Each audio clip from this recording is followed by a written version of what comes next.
Student welcome to NET Crackers, this side Anurag Sharma. Student, आज हम लोग बात करेंगे यूजीसी नेट एग्जाम में सक्सेस रेट इतना कम होने की क्या वजह है। क्यों ऐसा होता है कि जब भी एग्जाम कंडक्ट होता है अप्रोक्सीमेटली 10 लाख के आसपास बच्चे इस एग्जाम को फिल करते हैं, बट जब रिजल्ट आता है तो दैट इज लेस देन 10%। 50 से 60 हजार बच्चे इस एग्जाम को क्वालिफाई कर पाते हैं, including your net JRF certificate. क्यों ऐसा होता है कि आज के टाइम में नेट एग्जाम एकेडमिक्स में सबसे टफ एग्जाम बन चुका है इंडिया में, and why it is so necessary to qualify this exam if you want to pursue your academic career और if you want to pursue in a PhD. क्यों ऐसा है कि एकेडमिक्स में जब आप इंटरव्यू के लिए जाते हैं, चाहे आप लेक्चरशिप के लिए जाएं या फिर आप पीएचडी के लिए जाएं, तो वहां नेट जेआरएफ कैंडिडेट्स को इतनी ज्यादा एडवांटेजेस मिलती हैं। इन सारे पॉइंट्स पे आज डिस्कशन करेंगे, आपके सवाल होंगे और मेरे जवाब होंगे। स्टूडेंट, यूजीसी नेट एग्जाम जब इंट्रोड्यूस हुआ तो पर्पस ये था कि एकेडमिक्स के अंदर वो लोग जो कि एज अ फैकल्टी इंट्रोड्यूस होना चाहते हैं उन लोगों के लिए एक एडवांटेजेस हो, और साथ ही वो लोग जो इस एग्जाम को क्वालिफाई करें वो यूनिवर्सिटीज के अंदर, कॉलेजेस के अंदर जाके पढ़ा सके, टीचिंग को स्टार्ट कर सके। समय के साथ साथ जिस तरह से एजुकेशनल पॉलिसीज बदली, जिस तरह से एजुकेशनल एडवांटेजेस भारत में आए, उसी तरह से इस एग्जाम की जो प्रायोरिटी थी वो बढ़ती चली गई एकेडमिक्स में। 2014 आते आते गवर्नमेंट इस एग्जाम का सिलेबस रिवाइज किया और साथ ही इसके पैटर्न में भी एक बदलाव आया। एग्जाम अब पूरी तरह से ऑब्जेक्टिव फॉर्म में आ चुका था। समय आगे बढ़ता रहा, इस एग्जाम की इंपॉर्टेंस धीरे धीरे और बढ़ती गई और बच्चे इसके साथ जुड़ते चले गए। वो सभी बच्चे जो मास्टर्स कर रहे थे या क्वालिफाई कर चुके थे मास्टर्स को, उन्होंने यूजीसी नेट एग्जाम दिया और एकेडमिक्स में अपने करियर को as ad hoc teacher, as a guest lecturer या फिर कुछ जगहों पर परमानेंट फैकल्टी के तौर पर भी ज्वाइन किया। बट जैसे जैसे एग्जाम आगे बढ़ा, जैसे जैसे इसकी नीड बढ़ती गई, वैसे वैसे इस एग्जाम का सिलेबस भी दिन पर दिन टफ होता रहा। हम लोगों ने देखा कि 2019 में जब एग्जाम कंडक्ट हुआ और इसके बाद एग्जैक्टली गवर्नमेंट ने जो है नए प्लान्स के बारे में बात की और यहां पर एग्जाम का सिलेबस पूरी तरह से चेंज हुआ। अप्रोक्सीमेटली 55% से लेके 60% का चेंज आया कुछ सब्जेक्ट के सिलेबस में, और एक पूरा नया सिलेबस हमारे सामने था। But through out this all journey, जब से मैंने इस एग्जाम को देखा, इस एग्जाम के बारे में समझा है, मैंने एक ही बात को नोटिस किया है कि एग्जाम का पैटर्न जो है, स्पेशली अगर मैं बात करूं क्वेश्चंस किस तरह से आप लोगों से पूछे जाते हैं, तो ये होता है कि अगर आप एकेडमिक्स से आए हैं, आपने अपनी ग्रेजुएशन और मास्टर्स करी है, तो यहाँ पे दो तरह के स्टूडेंट हैं। एक वो हैं जो पर्टिकुलर एक ही स्ट्रीम में अपने पूरे एकेडमिक्स को कवर अप करके आए हैं, ग्रेजुएशन एक सब्जेक्ट में है, उसी सब्जेक्ट में मास्टर्स है। बट ऐसे भी बहुत सारे स्टूडेंट हैं जिन्होंने ग्रेजुएशन तो जनरल बीए किया था या किसी और सब्जेक्ट में किया था, मास्टर्स में किसी और सब्जेक्ट को उन्होंने चूज किया। अब रिजल्ट ये होता है कि ऐसे स्टूडेंट्स के पास बहुत बड़े तौर पर कमी होती है बेसिक नॉलेज की, वो बेसिक नॉलेज जो उनके सब्जेक्ट के साथ जुड़ती है। अब यहीं से स्टार्ट होती हैं प्रॉब्लम्स एग्जाम के साथ। जब आप लोग यूजीसी नेट का एग्जाम देने जाते हैं तो वहां पे पूछे जाने वाले सवाल, क्वेश्चंस इन डेप्थ होते हैं सिलेबस से, और बहुत बेसिक से लेके बहुत कोर एरिया तक को कवर अप कर सकते हैं। देयर इज नो श्योरिटी कि आप एग्जाम देने जाएं और आपसे बहुत बेसिक लेवल के क्वेश्चन पूछे जाएं, and there is a very least chance के एग्जाम में क्वेश्चंस रिपीट हो एज इट इज, जैसे कि पहले पूछा गया था। तो ऐसे में होता यह है कि जब बच्चे अपना एग्जाम देने जाते हैं तो उनको यही आइडिया होता है कि एकेडमिक्स में हमें जिस तरह से पढ़ाया गया था, हमारे कॉलेजेस के अंदर कुछ बुक्स का हम लोग सहारा लेंगे और एग्जाम दे के आएंगे। बट जब आप एग्जाम देने जाते हैं तो आपको रियलाइज होता है कि मोस्ट ऑफ द एरिया या फिर बहुत सारे ऐसे क्वेश्चंस थे जिनसे रिलेटेड टॉपिक्स को आपने कभी पढ़ा ही नहीं है। आपकी यूनिवर्सिटी के अंदर या आपके कॉलेजेस के अंदर ये चीजें कभी डिस्कस नहीं हुई, आपके टीचर ने इन पॉइंट्स पे कभी कोई डिस्कशन नहीं किया, ना ही कभी इनकी कोई बात की। अब ये क्यों होता है और ये सिचुएशन आती क्यों है और उसका रिजल्ट क्या होता है? फर्स्ट ऑफ ऑल, जब आप एग्जाम देने जाएंगे और इस तरह के क्वेश्चंस को फेस करेंगे तो आपका मॉरल डाउन होता है टुवर्ड्स योर नॉलेज के, मेरे को कितनी नॉलेज है सब्जेक्ट की या नहीं। ज्यादातर बच्चों के साथ यही होता है, जब वो नेट दे के आते हैं तो बहुत ज्यादा उनका मॉरल डाउन हो चुका होता है। बच्चे कहते हैं कि सर मुझे तो लगा था कि मैं एकेडमिक्स में बहुत अच्छा हूं, मेरे मास्टर्स में 70% थे या 75% थे, बट जब नेट का एग्जाम दिया तो सिलेबस आउट ऑफ सिलेबस चीजें थी, सर मैंने तो ये सब कभी पढ़ा ही नहीं। That is a very common statement जो कि बच्चे नेट क्वालिफाई नहीं कर पाते। अब कुछ ऐसे बच्चे भी आपको मिलेंगे जिनको नेट के टॉपिक्स तो पता है बट उतनी ज्यादा नॉलेज नहीं है उन टॉपिक्स पे। एग्जाम्पल के तौर पर अगर मैं अपने सब्जेक्ट की बात करूं पॉलिटिकल साइंस की, तो पॉलिटिकल साइंस में हजारों टॉपिक टॉपिक है, हमारे पास कई सौ थिंकर्स की बातें होती हैं एंड थिंकर्स की बुक्स, उनकी थ्योरीज, उनकी राइटिंग्स, उनके कोट्स, सब कुछ इंपॉर्टेंट हो जाता है जब एग्जाम की बात करते हैं। पर क्या हमारे एकेडमिक्स में इतना डेप्थ में जाके हमें चीजें पढ़ाई गई हैं? नहीं स्टूडेंट्स। इवन अगर आप यूपीएससी के स्टूडेंट हैं, आप सिविल सर्विस के लिए प्रिपेयर कर रहे हैं, तो बहुत स्ट्रेट फॉरवर्ड जो है सिलेबस होता है।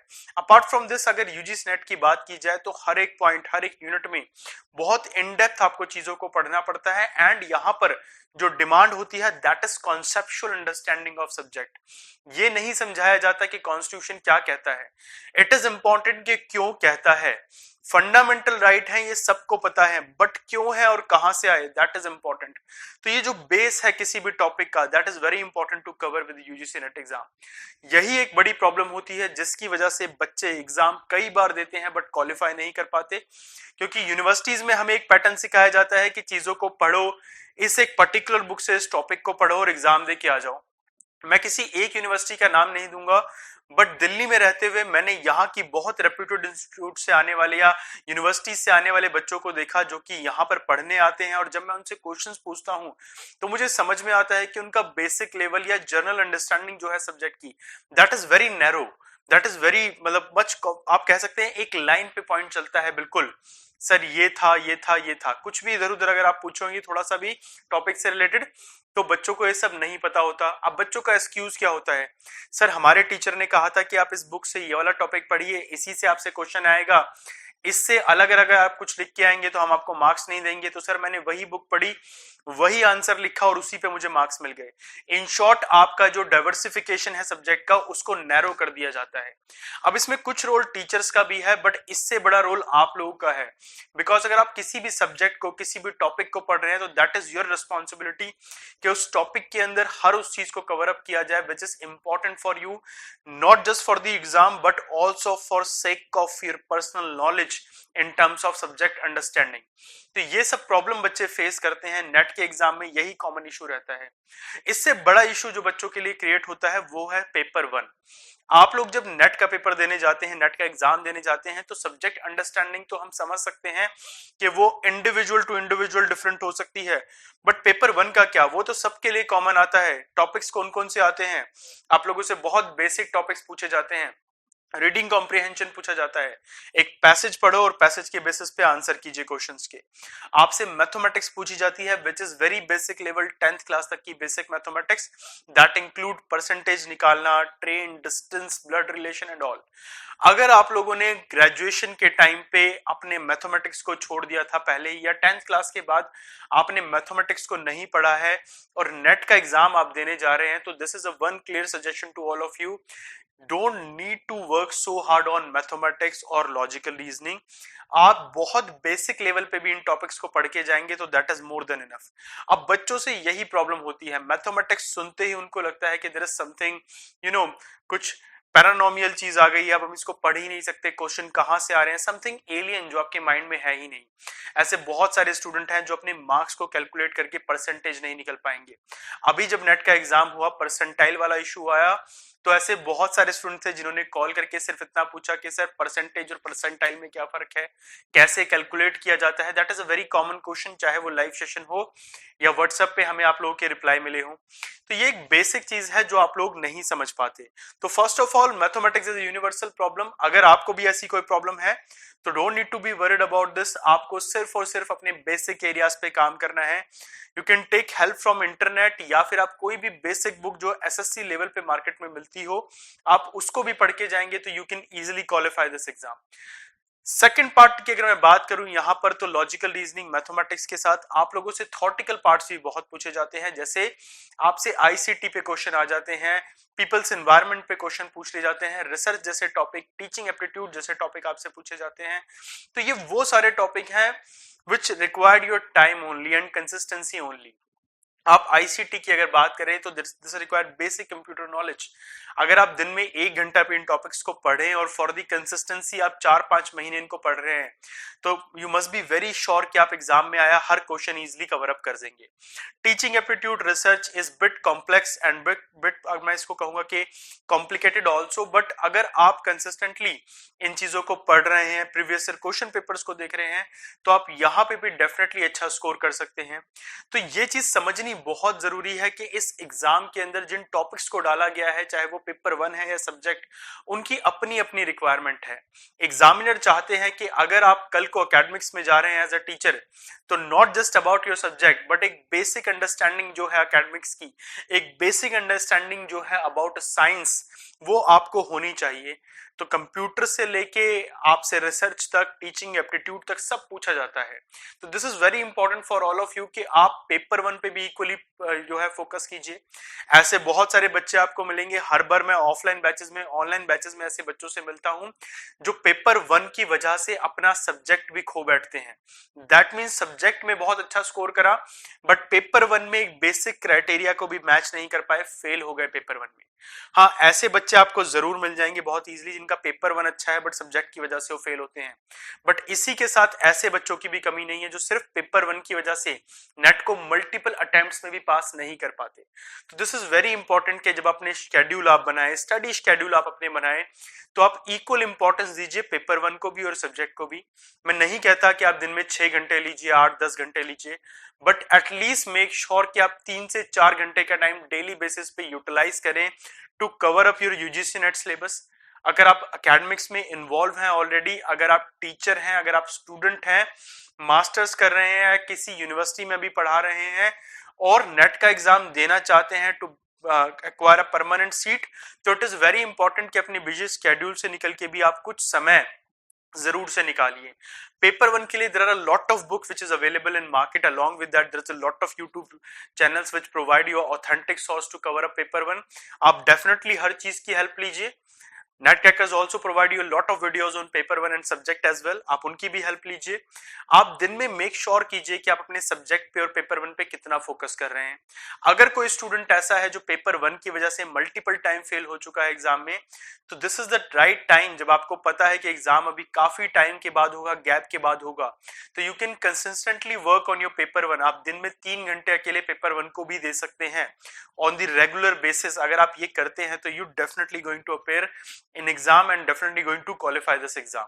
सब्जेक्ट की अगर मैं बात करूं तो यहां पर एक कॉमन डाउट बच्चों के आगे आता है सब्जेक्ट से, कि सर सब्जेक्ट जो है मेरा अच्छा था एकेडमिक्स में, जब मैं था ग्रेजुएशन और मास्टर्स में मैंने बहुत अच्छे स्कोर किए अपने एकेडमिक्स में, बट जब नेट देने जाते हैं तो कंसिस्टेंटली नेट में हम 2 या 4 मार्क्स से या कई बार 10 मार्क्स से फेल हो जाते हैं। सर क्या प्रॉब्लम आ रही है, समझ नहीं पा रहे हैं। तो पहली प्रॉब्लम ये है कि आपने अपनी कंसिस्टेंसी को मेंटेन नहीं रखा है अपने सब्जेक्ट के साथ, ना ही आप लोग अपनी रेगुलर स्टडीज के अंदर इन चीजों पे फोकस करते हैं कि किन एरियाज में आपकी नॉलेज बहुत अच्छी है या कहां पर वीक है। ऐसे स्टूडेंट आप लोगों को मिलेंगे जो पूछेंगे सर कौन सी यूनिट ज्यादा इंपॉर्टेंट है या कौन सी इंपॉर्टेंट यूनिट नहीं है, किसको मैं छोड़ के जा सकता हूं। तो that is a very wrong approach. First of all आप किसी भी यूनिट को छोड़ने का अपने माइंड में मत रखिए। हाँ, डेफिनेटली आप उन एरियाज पे ज्यादा फोकस कीजिए जहां से ज्यादा क्वेश्चंस पूछे जाते हैं या फिर जहां पे आपकी नॉलेज बहुत ज्यादा वीक है। देयर इज अ रिक्वायरमेंट कि उन एरियाज पे ज्यादा वर्क किया जाए। अब ऐसे बच्चे जिनको पता है कि उनके नेट का एग्जाम इस वजह से क्वालिफाई नहीं हो पा रहा है बिकॉज वो कंसिस्टेंसी मेंटेन नहीं कर पा रहे हैं, रेगुलरिटी मेंटेन नहीं कर पा रहे हैं, शायद ये टाइम उनके लिए एक अपॉर्चुनिटी वाला टाइम है। क्योंकि अगर आप अल्टरनेट डेज में भी पढ़ते हैं तो you still have more than 6 month for exam, अगर एग्जाम जून में होने जा रहा है तो स्टूडेंट यहां पर जरूरी है कि आप रेगुलर बेसिस पे अपनी स्टडीज को स्टार्ट कीजिए। सेकंड पॉइंट आता है वेरी ऑथेंटिक सोर्स। अगर मैं यूजीसी नेट की बात करूं, स्पेशली अगर मैं अपने सब्जेक्ट पॉलिटिकल साइंस की बात करूं, तो जब मैं क्लास में इन टॉपिक्स को पढ़ाता हूं तो मैं स्टूडेंट्स को हमेशा बताता हूं कि 1 या 2 बुक किसी भी यूनिट को कवर करने के लिए मोर देन इनफ नहीं होगी। At least you required 5 to 6 book in every unit. Why I'm saying 5 to 6 book? आपको कुछ लोग मिलेंगे जो कहेंगे कि नहीं मैंने एक बुक को पढ़ा और सब कुछ ऐसा आ गया। स्टूडेंट एकेडमिक्स में आज जितनी भी बुक ऑथेंटिक बुक्स हैं जिसे किसी बड़े ऑथर ने लिखा है, वो कोई भी बुक यूजीसी नेट को ध्यान में रखते हुए नहीं लिखी गई है। उन बुक्स का पर्पस किसी एक पर्टिकुलर एरिया को कवर अप करना है and to help the academicians चाहे वो फैकल्टी हो या पीएचडी स्कॉलर्स हो या फिर वो सब्जेक्ट एक्सपर्ट हो। आज मार्केट में जितनी भी फेमस बुक पॉलिटिकल साइंस पे आती हैं, सारी की सारी बुक्स किसी न किसी यूरोपियन राइटर ने लिखी है, अमेरिकन ने लिखी है। बट यहां पर अगर मैं बात करूं उन बच्चों की जो हिंदी मीडियम से आते हैं, तो वो सबसे ज्यादा यहाँ पर फंसते हैं, परेशान होते हैं। मैंने पिछले कुछ सालों में कंसिस्टेंटली ये चीज देखी कि हिंदी मीडियम वाले बच्चों को नोट्स में या फिर मैं बात करूं बुक्स में मटेरियल इकट्ठा करने में बहुत प्रॉब्लम आती है। कुछ एक या दो यूनिवर्सिटी के नोट्स पे वो पूरी तरह डिपेंडेंट होते हैं और वहां प्रॉब्लम आती है लैंग्वेज की, एक्सप्लेन करने के तरीके की। अगर मैं बात करूं यूनिवर्सिटी के नोट्स की, तो वहां पे प्रॉब्लम होती है कि हर टॉपिक को बहुत ब्रॉडली समझाया होता है, तो इससे बच्चों का जो कॉन्सेप्ट है वो डिस्ट्रैक्ट होता है, वो किसी चीज को एग्जैक्टली समझ नहीं पाते हैं। इन चीजों को जब मैंने अपने सब्जेक्ट में फोकस किया, तो स्पेशली इस चीज को ध्यान में रखते हुए मैंने पॉलिटिकल साइंस में इंग्लिश मीडियम और हिंदी मीडियम दोनों ही अलग अलग मीडियम्स में, दोनों ही लैंग्वेजेस में पॉलिटिकल साइंस के बच्चों के लिए नोट्स को प्रिपेयर किया। एंड अब तक जितने भी बच्चों ने यहाँ से नोट्स लिए उनको बहुत बेनिफिट मिला। हर सेशन में हम लोग देखते हैं कि हजारों बच्चे हमें कांटेक्ट करते हैं, नोट्स को परचेज करते हैं एंड पॉजिटिव रिजल्ट्स हमारे सामने आते हैं। बट अनफॉर्चुनेटली हर सब्जेक्ट के बच्चों के पास ये एडवांटेजेस नहीं होते। तो इट इज वेरी इंपॉर्टेंट कि आप अपने मटेरियल को कलेक्ट करते वक्त बहुत ज्यादा वाइजली वर्क करें, ऑथेंटिक मटेरियल के ऊपर ही आप लोग फोकस करें। चाहे आप नेट क्रैकर्स से मटेरियल मंगाए, खुद से आप पढ़ें, मेक श्योर कि आप कोई भी चीज ऐसी ना पढ़ें which is out of your syllabus, जो आपके काम नहीं आने वाली है। फर्स्ट ऑफ ऑल, अगर आप नेट के लिए प्रिपेयर कर रहे हैं तो ये चीज अपने दिमाग से निकाल दीजिए कि आपको हर चीज को बहुत ब्रॉडली पढ़ना है। इट इज इंपॉर्टेंट कि आप कॉन्सेप्ट को क्लियर करें एंड नैरो फोकस करें एग्जाम के ऊपर। नैरो फोकस इसलिए कि आप जब एक बार पढ़ते हैं किसी भी चीज को, तो आप उसको रिवाइज करते हैं। अगर आप ब्रॉडली चीजों को पढ़ते हैं, अगर आप 10 पेज एक टॉपिक पे पढ़ते हैं, तो क्या हर बार आप 10 पेज पढ़ेंगे? क्या हर बार उतना टाइम यूटिलाइज करेंगे? इन चीजों को फोकस करते हुए मैं अपने नोट्स के अंदर जो कंटेंट की लेंथ है उसके इंपॉर्टेंट होने पे या पॉइंट टू पॉइंट होने पे ज्यादा फोकस करता हूं, ना कि उसके ब्रॉड होने के ऊपर। उसका रिजल्ट ये होता है कि बच्चे जब उन कंटेंट को पढ़ते हैं तो उनका फोकस टॉपिक्स के ऊपर ज्यादा होता है, हर इंपॉर्टेंट इंफॉर्मेशन के ऊपर ज्यादा होता है। बट मैं ये कभी नहीं कहूंगा कि आप इग्नोर कीजिए ब्रॉड टॉपिक्स को। अलॉन्ग विद दैट स्टूडेंट, आपको एक चीज ध्यान में रखनी है कि आप किसी भी कंपटीशन एग्जाम के लिए प्रिपेयर कर रहे हो, आप हमेशा अपने सेल्फ नोट्स को प्रिपेयर कीजिए, जो एक जिस्ट जैसे वर्क करेगा। आपका लास्ट समय जो होता है एग्जाम से पहले के कुछ दिन, उस समय रिवीजन में यही नोट्स आपको सबसे ज्यादा हेल्प करते हैं। वो स्टूडेंट जो अपने सेल्फ नोट्स को प्रिपेयर करते हैं, ना सिर्फ कंपटीशन एग्जाम्स में बल्कि आगे चल के जब वो एकेडमिक्स में आते हैं, लेक्चर्स देते हैं, तो यही लेक्चर्स आपके इन सेल्फ नोट्स से इजीली प्रिपेयर हो सकते हैं। तो आई विश के ये सारे पॉइंट्स, ये सारी चीजें जो आज हम लोगों ने डिस्कस की, इन सारे पॉइंट्स को आप अच्छे से सुनेंगे, समझेंगे और इस चीज को समझेंगे कि क्यों जरूरी है किसी भी एग्जाम की एक राइट अप्रोच क्या हो। अगर वीडियो पसंद आए तो वीडियो को जरूर लाइक कीजिए, चैनल को सब्सक्राइब कीजिए, ताकि नेट क्रैकर्स के पॉलिटिकल साइंस के इस ऑफिशियल चैनल पे हम जो भी वीडियो डालें आपको कंटिन्यूस अपडेट मिलती रहे। थैंक यू दोस्तों।